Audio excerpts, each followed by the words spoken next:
그 상황을 난 믿을 수 없었어. 너는 언제나 이제 깨끗이 나았다고 나에게 말했는데 지긋지긋한 20년간의 투병은 기억하고 싶지도 않다고.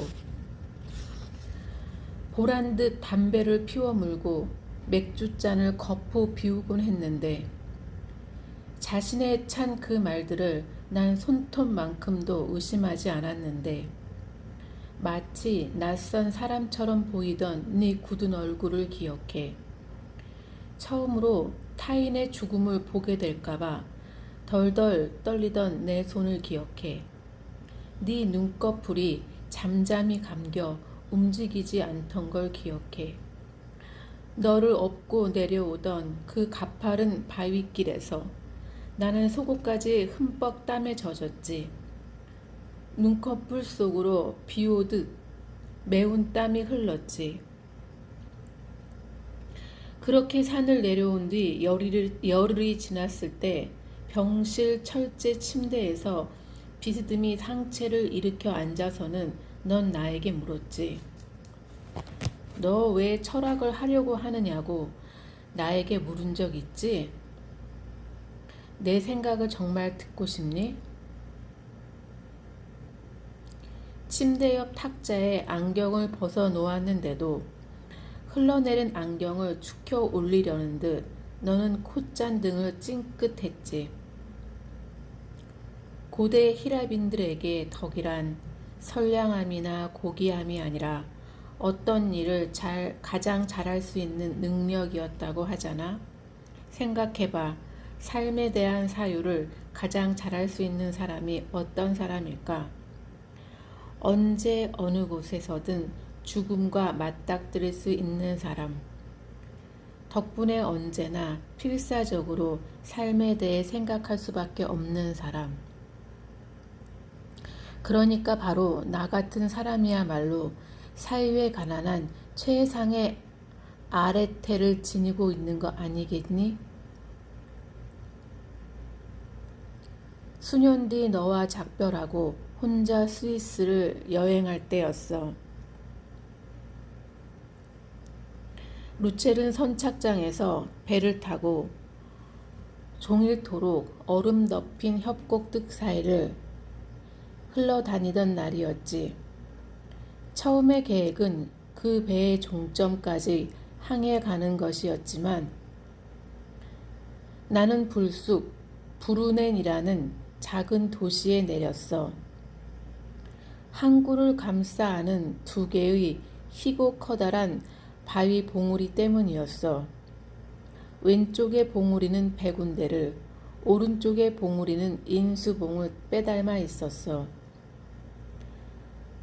내가 자랐던 수유리 쪽에서 북한산을 올려다보면 왼쪽에 백운대가, 오른쪽에는 인수봉이 있어.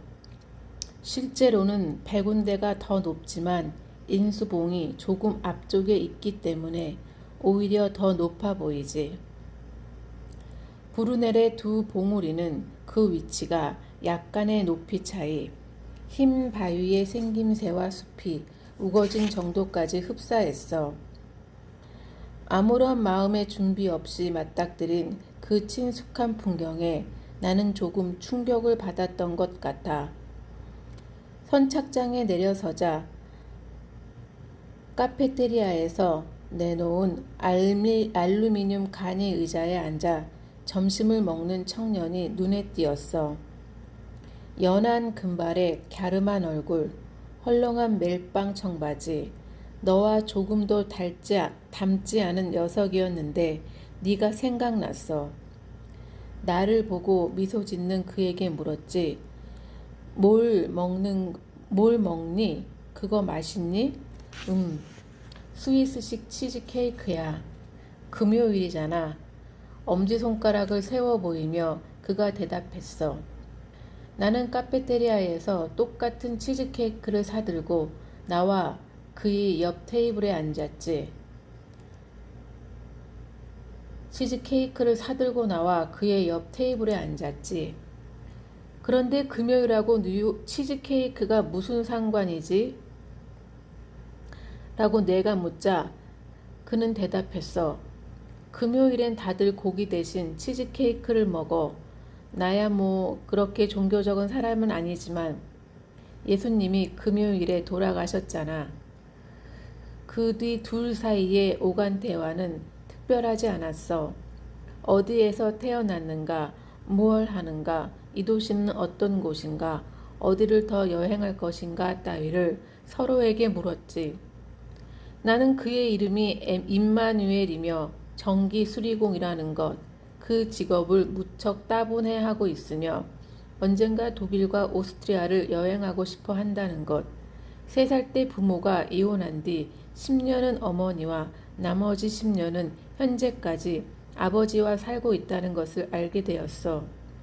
그는 내가 스위스에 접경한 콘스탄츠에서 이태째 골치 아픈 공부를 하고 있다는 것, 보덴제가 루체른 호수만큼이나 아름답긴 하지만 겨울이면 시가지에 안개가 자주 끼어 우울하다는 것, 안개가 저녁까지 거치지 않는 날엔 시계가 짧아 건물 외벽에 바싹 붙어 걸어야 한다는 것을 알았지.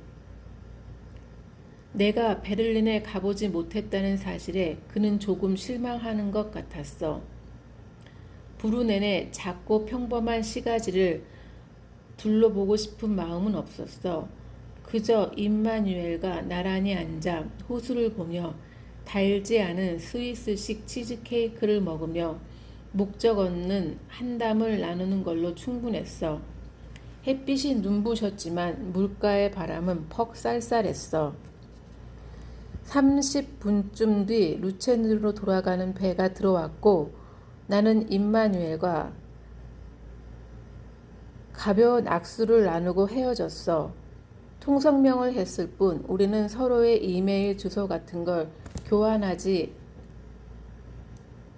않았지.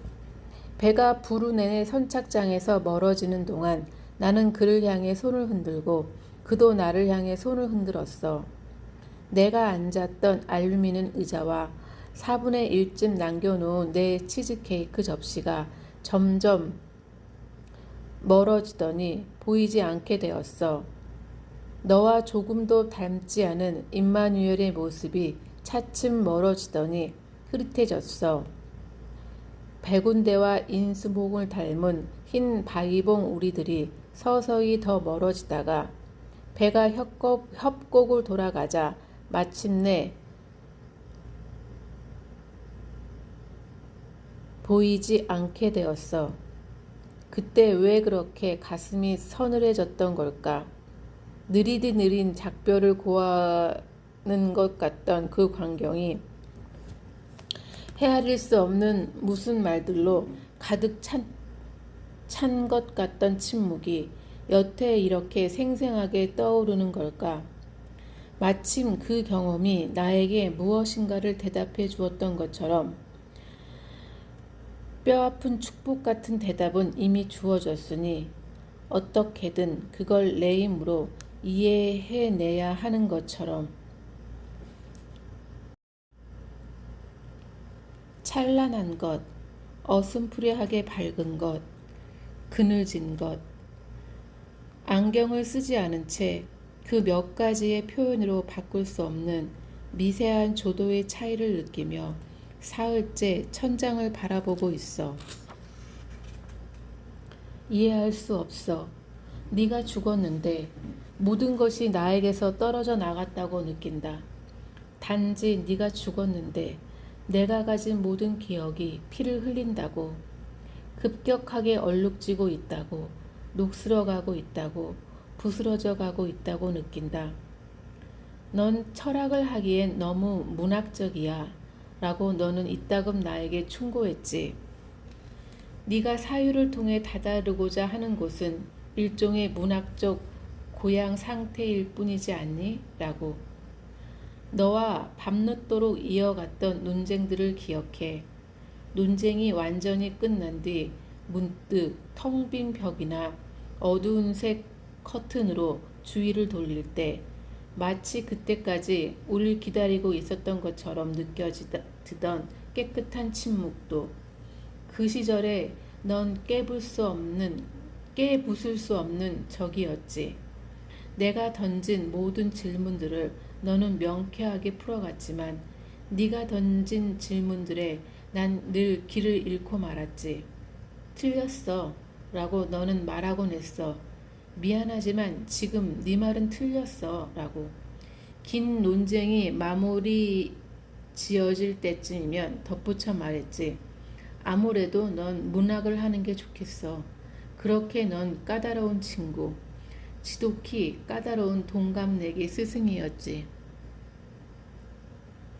그 스승이 나에게 충고했던 것이 아마도 옳으리라는 것을 짐작하고 있었지만 나는 그렇게 할 수 없었어. 문학 텍스트를 읽는 시간을 견딜 수 없었어. 감각과 이미지, 감정과 사유가 허술하게 서로서로의 손에 깍지를 낀 채 흔들리는 그 세계를 결코 신뢰하고 싶지 않았어. 하지만 나는 어김없이 그 세계의 것들에 매혹되었지. 이를테면 아리스토텔레스를 강의하던 보르샤트 선생이 잠자태에 대해 설명하며 앞으로 내 머리는 하얗게 셀 겁니다. 그러나 그것은 지금 현실적으로 존재하지 않죠. 지금 눈이 내리고 있지 않지만 겨울이 되면 적어도 한 번 눈이 올 겁니다. 라고 말했을 때 내가 감동한 것은 오직 그 중첩된 이미지의 아름다움 때문이었어. 강의실에 앉은 젊은 우리들의 머리칼이 키 큰 보르샤트 선생의 머리칼이 갑자기 서리처럼 휘어지며 눈발이 흩날리던 그 순간의 환상을 잊을 수 없어. 플라톤의 후기 저작을 읽을 때 진흙과 머리카락, 아지랑이, 물에 비친 그림자, 순간순간 나타났다 사라지는 동작들에 이데아가 있는가 하는 질문에 대해 그토록 매혹되었던 것도 마찬가지였어. 오직 그 의문이 감각적으로 아름다웠기 때문, 아름다움을 느끼는 내 안의 전극을 건드렸기 때문이었어. 그 무렵 내가 붙들고 있던 주제를 기억해. 어둠의 이데아, 죽음의 이데아, 소멸의 이데아에 대해 새벽까지 너와 내가 나누던 길고 부질없고 쓸쓸한 이야기들은 모든 이데아는 아름다움이며 선함이며 숭고함이라고 너는 말했지. 마치 자신보다 어린 학생을 설득하려는 듯 차분하고 슬프게. 그럴 수밖에 없지 않겠니? 그러니 바로 그렇기 때문에 모든 이데아는 좋음의 이데아와 관계 맺을 수밖에 없는 것 아니겠니? 서울과 베네치아와 프랑크푸르트와 마인츠의 광장들이 같은 하루에 모두 존재하는 것과 같이. 고개를 흔들면서 나는 너에게 물었지. 하지만 말이야, 만일 소멸의 이데아가 존재한다고 가정한다면 말이야, 그건 깨끗하고 선하고 숭고한 소멸 아닐까? 그러니까 소멸하는 진눈깨비의 이데아는 깨끗하게, 아름답게, 완전하게 어떤 흔적도 없이 사라지는 진눈깨비 아닐까? 너는 고개를 저었지. 이것 봐. 죽음과 소멸은 처음부터 이데아와 방향이 다른 거야. 녹아서 진창이 되는 진눈깨비는 처음부터 이데아를 가질 수 없는 거야. 네 말을 들으는 순간 덧없는 전 세계가 빛을 잃었지. 그러나 영원히 녹지 않은 채 흩날리는 진눈깨비, 영원히 바닥으로 내려앉지 않는 진눈깨비의 세계는 여전히 어두운 환영처럼 내 눈앞에 펼쳐져 있었어. 이것 봐 라고 너는 다시 달래듯 말했어. 어둠에는 이데아가 없어. 그냥 어둠이야. 마이너스의 어둠. 쉽게 말해서 0 이하의 세계에는 이데아가 없는 거야. 아무리 미약해도 좋으니 빛이 필요해. 미약한 빛이라도 없으면 이데아도 없는 거야. 정말 모르겠어?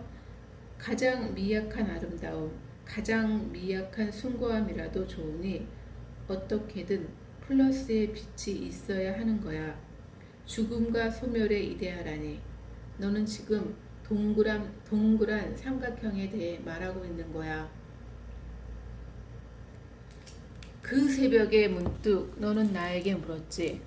언제나 그렇듯 두려움 없이 내가 받을지 모를 상처를 대범하게 감수하면서 언젠가 눈이 멀 것이라는 사실이 평소의 내 생각과 감정에 얼마만큼 영향을 미치느냐고. 나는 대답하지 않은 채 너의 얼굴을 바라보았지. 너의 눈 밑에 검게 드리워진 그늘을, 움푹 파인 뺨을, 검게 죽은 입술을. 그 순간 내가 그토록 미워했던 그 말, 네 잔인한 물음에 나는 어떻게 답해야 했을까? 그때까지 나는 단 한 번도 그런 방식으로 나 자신을 생각해 보지 않았어. 완전한 독일어를 구사하기에는 너무 늦은 10대의 나이에 나는 독일로 옮겨왔지. 아무리 최선을 다한다 해도 동급생보다 잘할 수 있었던 과목은 수학과 히라버뿐이었어. 동양에서 온 아이가 수학을 잘하는 건 특별한 일이 아니지만 히라버는 달랐어. 라틴어를 곧잘 하는 친구들도 히라버의 문법에는 두 손을 들었으니까. 바로 그 복잡한 문법 체계가 수천 년 전에 죽은 언어라는 사실과 함께 나에겐 마치 고요하고 안전한 방처럼 느껴졌어. 그 방에서 시간을 보내는 동안 차츰 나는 히라버를 잘하는 신기한 동양애로 알려지기 시작했지. 자력에 이끌리듯 플라톤의 저작들에 이끌린 건 그 무렵이었어. 하지만 정말 그랬을까? 네가 말한 그런 이유로 나는 플라톤의 전도의 세계에 이끌렸던 걸까? 그보다 먼저 한 칼에 감각적 실제를 베어내버리는 불교에 매료되었던 것처럼. 그러니까 내가 보이는 이 세계를 반드시 잃을 것이기 때문에. 그 새벽에 왜 나는 너에게 같은 질문을 던지지 못했을까? 왜 너처럼 용기를 내서 대범하게 상처를 감수하며 되물을 수 없었을까? 나의 조건이 그렇다면 바로 너의 조건은 너의 생각과 행동에 어떤 영향을 미쳐왔느냐고. 너와 함께 내가 보낸 그 긴 시간 동안 그 어떤 질문과 대답, 어떤 인용과 암시와 논증보다 절실하게 너에게 건네고 싶었던 말은 어쩌면 정작 이런 것이었는지도 모르겠어. 우리가 가진 가장 약하고 연하고 쓸쓸한 것, 바로 우리의 생명을 언젠가 물질의 세계에 반납할 때 어떤 대가도 우리에게 돌아오지 않을 거라고. 언젠가 그 순간이 나에게 찾아올 때 내가 이끌고 온 모든 경험의 기억을 나는 결코 아름다웠다고만은 기억할 수 없을 것 같다고. 그렇게 남루한 맥락에서 나는 플라톤을 이해한다고 믿고 있는 것이라고. 그 역시 아름다운 것이 없다는 것을 알고 있었던 것일 거라고. 그 역시 아름다운 것이 없다는 것을 알고 있었던 거라고. 완전한 것은 영원히 없다는 사실을, 적어도 이 세상에는. 그 시절 내가 꿈꿨던 상들이 유난히 선명하게 떠오르는 순간이었어. 아직 식지 않은 늦가을의 흙에 닿자마자 녹아버리는 눈송이들, 어질머리나게 피어오르는 이른 봄의 아지랑이, 고요하고 희미한 그 기척들, 믿어본 적 없는 신의 파편들, 태어나지도 소멸하지도 않은 이데아, 모든 존재의 뒤편에 물 위에 환한 그림자처럼 떠올라 있는 모든 존재가 수천의 눈부신 꽃으로 피어나 세계를 쌓고 있는 16살의 내가 온 힘으로 붙들었던 화음. 안경을 벗은 채 이 침대에 누워 모호하게 흰 저 허공을 올려다보면서 그 세계를 생각하고 있어. 눈을 부릅뜨고 그걸 들여다보고 있어. 하지만 그 시절의 너를 사로잡은 건 그런 것이 아니었지. 물리적 실제와 시간, 무에서 뜨겁게 폭발하며 태어난 세계, 전진하기 전에 영원히 서성이고 있었던 시간의 씨앗, 그래 시간, 보르헤스가 자신을 태우는 불이라고 불렀던 것, 그 수수께끼를 한순간 쏘아져 영원히 날아가는 화살을 그 안에서 불붙은 채 소멸에 맞서는 생명을 너는 맨손으로 만지고 싶어 했지. 마침내 더 학교를 견디지 못하고 뛰쳐나갔지. 영원히 다시 학생 따위는 되지 않겠다고 나에게 네 지친 엄마에게 맹세했지. 코와 입술과 혀에 피어싱을 했던 네 친구들을 기억해. 그중 유난히 눈이 슬퍼 보였던 한 친구도. 볼륨을 높일수록 가슴을 찢게 서글프던 그들의 음악을 기억해. 넌 나에게 말했지. 병실의 벤젠 냄새 속에서 성장한 사람이 아니라면 누구도 자신을 이해할 수 없을 거라고. 아름다움은 오직 강렬한 것, 생생한 힘이어야 한다고. 삶이란 게 결코 견디는 일이 되어서는 안 된다고. 여기가 아닌 다른 세계를 꿈꾸는 건 죄악이라고. 그러니까 너에게 아름다운 건 붐비는 거리였지. 햇빛이 끌어넘치는 트램 정류장이었지.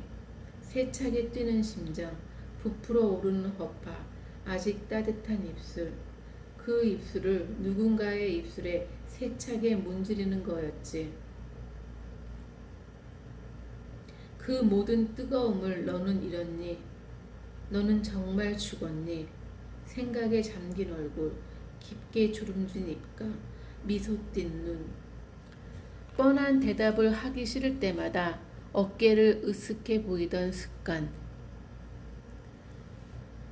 네가 나를 처음으로 껴안았을 때 그 몸짓에 어린 간절한 숨길 수 없는 욕망을 느꼈을 때 소름 끼칠 만큼 명확하게 나는 깨달았던 것 같아. 인간의 몸은 슬픈 것이라는 걸.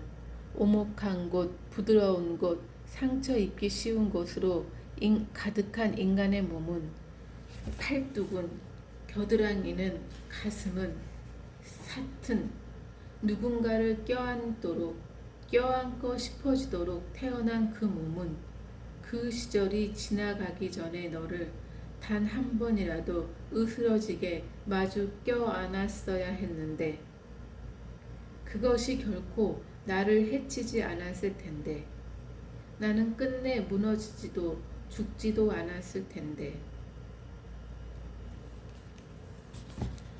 이제 곧 거울에 비친 내 얼굴을 다른 사물과 구별할 수 없게 되겠지. 내가 기억하는 모든 얼굴들은 기억 속에 굳게 얼었겠지. 너라면 이 순간 나에게 거침없이 충고하겠지. 어깨를 으쓱해 보이며 과장되게 콧잔등을 찡그리며 말하겠지. 그게 어쨌다는 거지? 점자를 배워. 백지에 구멍을 뚫어서 시를 써. 근사한 리트리버를 사귀는 법을 배워. 만일 네가 죽지 않았다면 독일로 돌아가 널 다시 만날 때 난 네 얼굴을 만져야 했을까? 내 손으로 더듬어 네 이마를, 눈꺼풀을, 콧날을, 뺨과 턱의 주름을 읽어야 했을까? 아니, 나는 그러지 못했을 거야.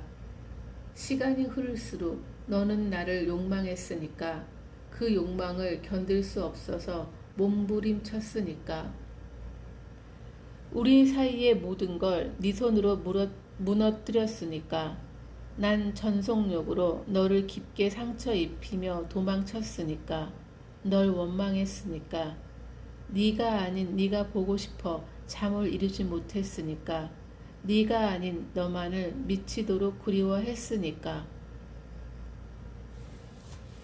그 쓸쓸한 몸은 이제 죽었니? 네 몸은 가끔 나를 기억했니? 내 몸은 지금 이 순간 네 몸을 기억해. 그 짧고 고통스러웠던 포옹을, 떨리던 네 손과 따스한 얼굴을, 눈에 고인 눈물을.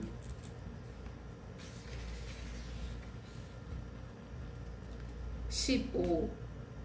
그녀는 상체를 앞으로 기울인다. 연필 쥔 손에 힘을 준다. 고개를 더 수그린다. 단어들이 손에 잡히지 않는다. 입술을 잃은 단어들, 입뿌리와 혀를 잃은 단어들, 목구멍과 숨을 잃은 단어들이 잡히지 않는다. 몸이 없는 헛것처럼 형체가 만져지지 않는다. 16. 한 사람이 눈 속에 엎드려 있다. 목구멍에 눈두덩에는 흙, 아무것도 보이지 않는다. 한 사람이 그 앞에 멈춰 서 있다. 아무것도 들리지 않는다. 17. 어둠. 방금 새가 건물 안으로 날아들어왔다. 어린애의 주먹보다 작은 박새다. 방금 들어오고도 나갈 길을 찾을 수 없는지 다급하게 울며 콘크리트 벽에 2층으로 올라가는 층계의 난간에 머리를 들이박는다. 막 입구로 들어서던 여자가 소리 없이 멈춰선다. 새가 세 번째로 벽에 머리를 들이받는 것을 보고 뒤돌아선다. 한쪽만 열려 있던 유리 현관문을 다른 쪽까지 활짝 연다. 혀와 목구멍보다 깊은 곳에서 말한다. 밖으로 나가야지. 새를 밖으로 몰아주려고 여자는 가방으로 벽을 툭툭 친다. 새는 그것을 위협으로 받아들인 게 분명하다. 지하로 내려가는 층계의 어둠 속으로 순식간에 날아 내려가더니 난간 바로 아래 숨어 꼼짝도 하지 않는다. 거기 숨으면 안 돼. 밖으로 나가야지. 그녀가 두 걸음 물러서자 경계를 늦춘 듯 삐삐 가냘픈 소리가 들린다. 다시 한 걸음 다가서자 소리가 뚝 멈춘다. 그녀는 열려있는 출입문 밖을 내다본다. 줄기가 희끗한 여름 나무들이 저녁 밑에 잠겨가고 있다. 안개등을 켠 택시가 유리문 앞까지 와서 멈춘다. 무늬 없는 흰 면 셔츠에 진회색 면바지 차림의 남자가 택시에서 내린다. 어두운 계단턱에 발이 걸려 넘어지지 않기 위해 택시에서 내리자마자 손전등을 켠다. 불 켜진 건물 내부에 들어서자 손전등을 끄고 묵직한 가방을 고쳐매고 그녀에게 다가선다. 망설이다 낮은 목소리로 묻는다. 뭘 보고 계세요? 여자가 내려다보고 있던 층계 난간 밑에 검은 생명체를 향해 남자는 상체를 기울인다. 어둠 속에서 그것이 조금 움직인다. 그는 손전등을 켜서 비춰본다. 쥐일까? 새끼 고양이일까? 형체를 알아볼 수 없다. 여자의 긴장한 목소리를 남자는 분명하게 듣는다. 여자에게서 무슨 소리를 들은 것은 이번이 처음이라는 것을 깨닫는다. 여자는 머리칼을 질끈 뒤로 묶었다. 귀 밑으로 흘러내린 잔머리가 깊은 들숨과 날숨에 맞춰 흔들린다. 제대로 보고 싶다고 남자는 문득 생각한다.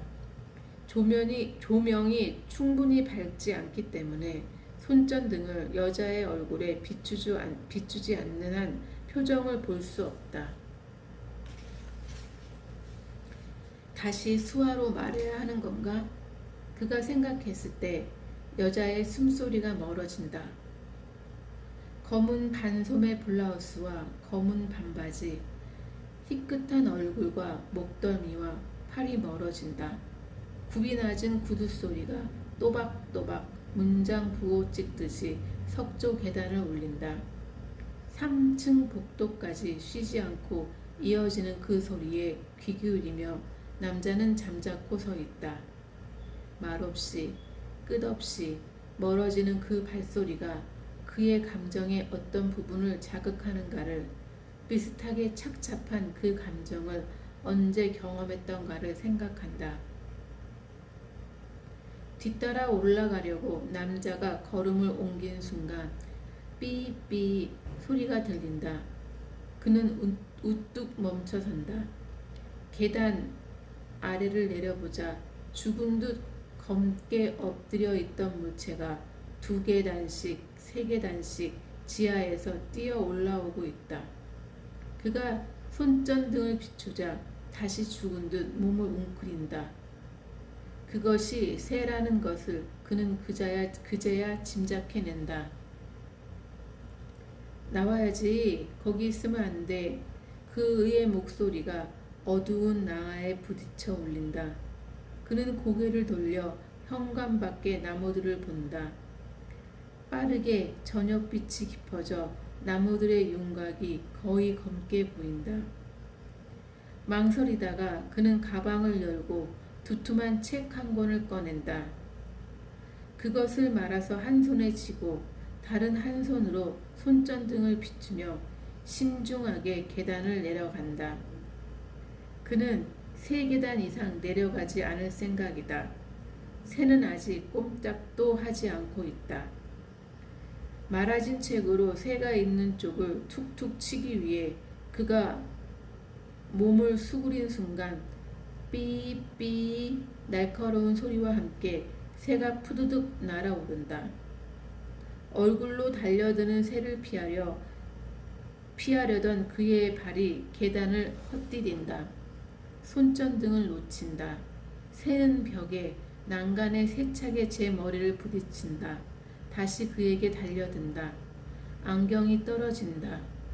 귀 뒤쪽에서 퍼덕이는 소리에 그는 팔로 얼굴을 감싸며 휘청댄다. 2번, 3번 안경알이 밟히며 깨어진다. 그의 구두발에 차인 안경이 계단 아래로 굴러떨어진다. 새는 온 힘으로 날개를 퍼덕이며 유리문을 향해 돌진한다. 콘크리트 벽에 양철 우편함에 머리를 부딪힌다. 캄캄한 층계에 그는 앉아있다. 모든 것이 검게 뭉개어져 있다. 떨리는 손으로 층계를 더듬어 안경을 찾는다. 거리를 가늠할 수 없는 저 깊은 곳, 뿌옇게 번져있는 빗무리 속에 손전등이 있다. 누구 없어요? 목소리가 잠겨 잘 나오지 않는다. 거기 누구 없어요? 그는 손목시계를 바싹 눈앞으로 끌어당겨 연두색 야광 바늘을 들여다본다. 잘 볼 수가 없다. 아마 8시 15분경 7월 마지막 주 여름 휴가의 피크를 앞둔 목요일이다. 금요일 수업은 휴강됐고 아카데미 사무실을 지키는 아르바이트생은 강의실 문만 열어두고 일찍 고향에 내려간다고 했다. 직장인인 중년의 사내는 오늘 결석할 것이라고 미리 알렸다. 그렇다면 3층 강의실에는 그 여자와 대학원생, 철학과 학생뿐일 것이다. 그 여자는 그를 도울 수 없는 사람이다. 나머지 2사람은 이런저런 잡담을 나누며 30분쯤 참을성 있게 선생을 기다릴 수 있는 성격의 사람들이다. 그는 두 손으로 층계를 더듬기 시작한다. 한 계단을 다 더듬으면 앉은 채로 다음 계단으로 내려간다.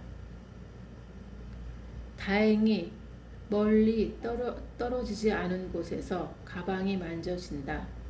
앞 지퍼를 열고 더듬더듬 뒤져가다가 휴대폰을 두고 왔다는 사실을 깨닫는다. 한 달 만에 독일에서 반송된 편지 한 통을 오후에 받았고 그것을 책상에 올려둔 채 잠깐 생각에 잠겼을 뿐인데 집을 나설 시간을 놓쳤다. 급히 면도만 한 뒤 집을 나오던 경황 중에 휴대폰을 챙긴 기억은 없다. 가방을 다시 떨어뜨리지 않도록 어깨에 대각선으로 둘러맨 뒤 그는 다시 층계를 더듬는다. 흙과 먼지, 정체를 알 수 없는 작고 딱딱한 조각들이 만져질 뿐이다. 간혹 날카로운 금속 조각이 하나둘 만져지면 그 주변을 세심히 더듬어 보았지만 그것이 안경 유리인지는 확실하지 않다. 깊은 바다 아래 넓게 번져 있는 것 같은 빛의 중심을 향해 그는 두 손과 엉덩이를 짚어 내려간다. 일단 저 손 전등부터 손에 쥐어야 한다. 계단들을 차례로 손바닥으로 쓸어가던 그가 신음을 뱉는다. 안경이다. 완전히 깨어졌다. 오른쪽 손끝에서 피가 흘러나오는 날카롭고 따뜻한 감각에 그는 아랫입술의 안쪽을 문다. 태가 휘어지고 양쪽 렌즈가 부서진 안경을 다치지 않은 왼손으로 더듬어 샅샅이 느낀다. 얼마나 시간이 흘렀을까? 누구의 기척도 들리지 않는다. 진작 현관으로 날아간 것인지 기어이 머리를 부딪히고 죽은 것인지 새도 잠잠하다. 이렇게 조용한 저녁에 두 남학생이 대화를 나누고 있다면 특히 대학원생의 낭낭하고 큰 목소리는 희미하게나마 그의 귀에 들리지 않을까. 만약 그들이 오늘 오지 않았다면 3층의 강의실에 있는 사람은 그 여자뿐일 것이다. 텅 빈 강의실에 앉아 침묵하고 있을 그 여자를 떠올리는 순간 그는 눈을 질끔 감는다. 멀리 번져 있던 빛이 사라졌을 뿐 눈을 떴을 때와 거의 다르지 않는 어둠이 그의 눈꺼풀 안에서 일렁거린다. 그 여자에게 도움을 청할 수는 없다. 그 여자는 소리를 듣지 못한다. 마침내 그는 눈을 뜬다. 번져 있는 빛을 향해 더 내려가기 위해 다시 왼쪽으로 층계를 더듬는다. 왼쪽 복도에서부터 울리는 구두 소리를 그 순간 듣는다. 깨어진 안경 조각을 다시 손으로 짚지 않으려 애쓰며 그는 두 손과 두 무릎으로 더듬더듬 위쪽으로 올라가기 시작한다. 분명하다. 아까 들었던 여자의 구두 소리다. 그는 철로 된 난간을 주먹으로 두드린다. 무거운 가방으로 연거푸 친다. 듣지 못하는 사람이라 해도 이 진동은 느낄 수 있을지 모른다. 도와주세요. 소용없다고 생각하면서도 그는 소리친다. 마침내 구두 소리가 지하 계단을 향해 내려오기 시작한다. 어둠 속의 어둠, 움직이는 어둠을 그는 알아보지 못한다. 가까운 곳에서 발소리가 멈췄다는 것을, 사람의 숨소리가 어렴풋이 들린다는 것을, 그 사람이 움직이는 기척이 다가오고 있다는 것을 느낄 수 있을 뿐이다. 그는 눈을 부릅뜨고 소리나는 쪽을 올려다본다. 내 말을 들을 수 있나요? 위에 다른 사람은 없나요? 안경이 깨졌어요. 나는 시력이 아주 나쁩니다. 누구든 불러주겠어요? 택시를 잡아야 해요. 안경점이 문을 닫기 전에. 내 말을 들을 수 있어요? 연한 사과향의 목욕 비누 냄새가 코끝으로 끼쳐온다. 나 차갑고 날렵한 두 손이 그의 두 겨드랑이에 끼워진다. 손들이 일으키는 대로 그는 일어선다. 보이지 않는 바닥을 단단히 두 발로 디디려 애쓴다. 보이지 않는 사람의 팔에 의지해 그는 한 발 한 발 계단을 오른다. 그가 발을 헛 디딜 때마다 그의 몸을 붙든 발에 힘이 실린다. 어두운 명도가 달라진다. 계단이 끝났다는 것을, 불 켜진 현관이 가까워지고 있다는 것을 이제 알아볼 수 있다. 희끄무레하고 검은 것들의 윤곽이 보인다. 우편함으로 진닥대는 회색과 흰색의 벽면, 아마도 현관문 바깥일 압도적인 어둠이 보인다. 여자의 한 팔이 그의 등을, 다른 한 손이 그의 팔뚝을 받치고 있다. 습기찬 바람이 느껴진다. 활짝 열린 유리문 앞에 그들이 서 있는 것이다. 여자의 희끄무레한 얼굴과 팔이 어렴풋이 짐작된다. 그는 피 흐르는 손을 함부로 셔츠에 닦는다. 여태 움켜쥐고 있었던 부서지고 뒤틀린 안경이 발 아래로 떨어진다. 설마 아래쪽에 계속 생겨나는 붉은 반점들은 그의 피일까? 그는 허리를 구부려 안경을 집으려 한다. 손에 잡히지 않는다. 바싹 마른 입술을 혀끝으로 적시며 그는 여자를 향해 말한다. 가방 안에 지갑이 있어요. 택시비는 충분해요. 번화가로 가면 안경점을 찾을 수 있을 거예요. 안경을 맞춰야 해요.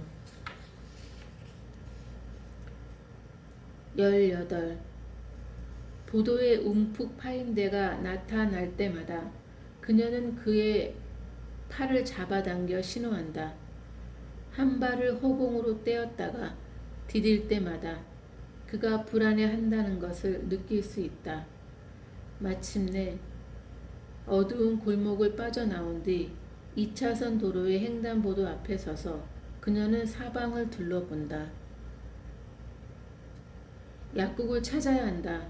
건너편 차도변의 약국은 셔터가 내려져 있다. 택시가 잘 다니지 않는 한산한 길이다. 출퇴근 시간이 지나면 마을버스의 배차 간격은 길어진다. 자신의 아이